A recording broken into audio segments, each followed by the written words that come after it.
are. We all have a right to be ourselves, as ACLU said, and I carry the sticker on my motorbike because I do believe in that. Now, looking at me, it's probably going to be hard to imagine that I used to be your age. But I was. And when I was, I already knew that I like girls. And I'd known that for a long time.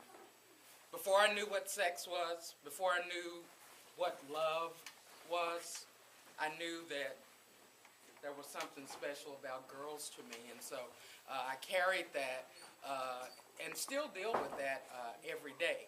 But I've gotten to a point in my life where I've accepted myself. And once I accepted myself, I realized that other people accept me a lot more readily.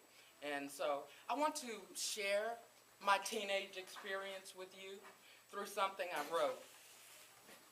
And when you listen to this, I hope that you will be able to in some way relate to this by seeing yourself in this poem. It's called Something. You feel like nothing when you are forced to deny the genetic facts of your heritage, to have to choose one ancestry over the other. You feel like nothing when you're beautiful and intelligent and articulate for a black girl. You feel like nothing when you make an A on the senior English term paper in your junior year. And Jason, the one who sits behind you and he looks like you, he has a big afro like you, but he calls you an Uncle Tom. And the white kids give you well-intentioned congratulatory glances, but do not speak any complimentary words of praise. You feel like nothing when you expected to get the Hot Wheels racing car set that you asked Santa for. It's the only thing you really wanted, but because you're a girl, you got a Barbie doll instead. As long as I let others define who I am, I felt like nothing. As long as I let a racially biased society decide how my skin color relates to my character, I felt like nothing. As long as I let others determine what level of excellence is to be expected for a girl who looks like me, I felt like nothing. As long as I let others determine who I should be, I felt like nothing. Then one day, I decided to step out of the darkness of nothingness. I determined that others would only see my light if I allowed it to shine.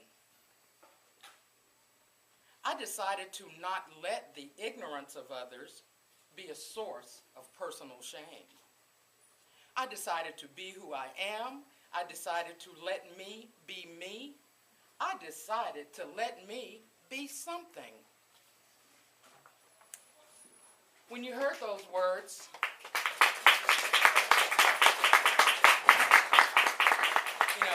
consider this. I was 16 in, 1972, probably before some of your parents were born, okay? But this was on the tail end of civil rights movement and abolishment of a lot of the, and I'm multiracial, okay?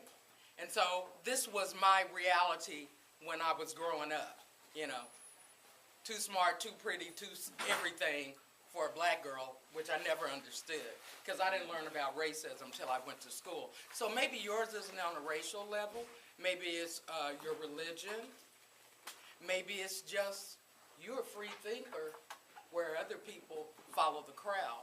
Whatever it is that makes you different, what I want you to take from this is your uniqueness is the thing that is your gift.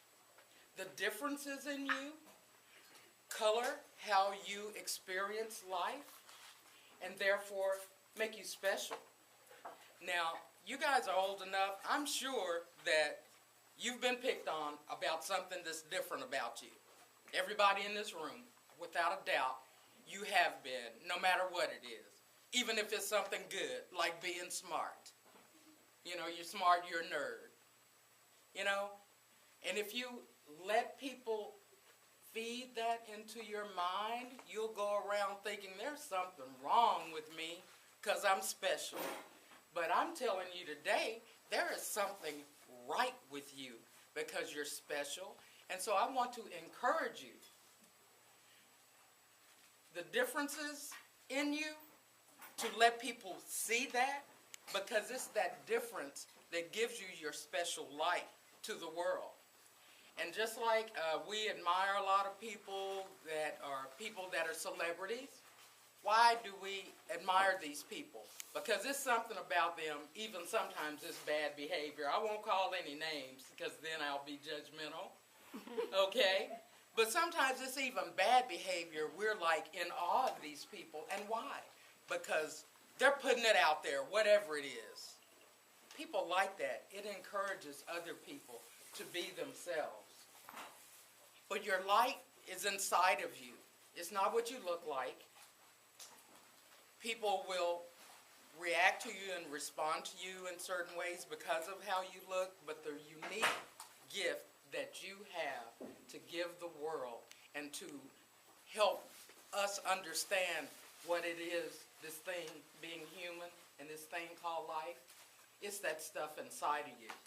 And I want to end using an example that hopefully, this is my first time, so I hope you guys will be able to appreciate it. Here, I have two gifts. This is in a light, nice, lovely box. I like this side. Isn't that cute? Who wants to open this gift? Come on. All right, come on.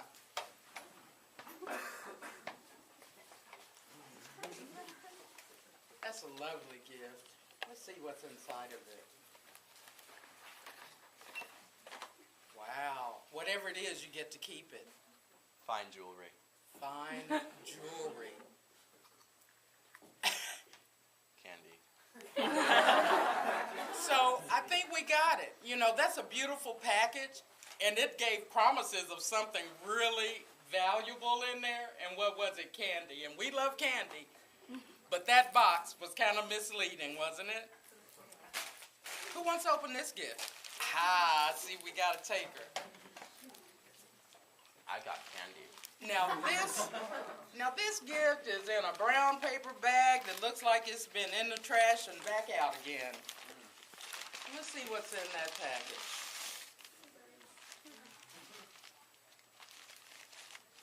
Wrapped in newspaper. But wow, we hit the mother lode.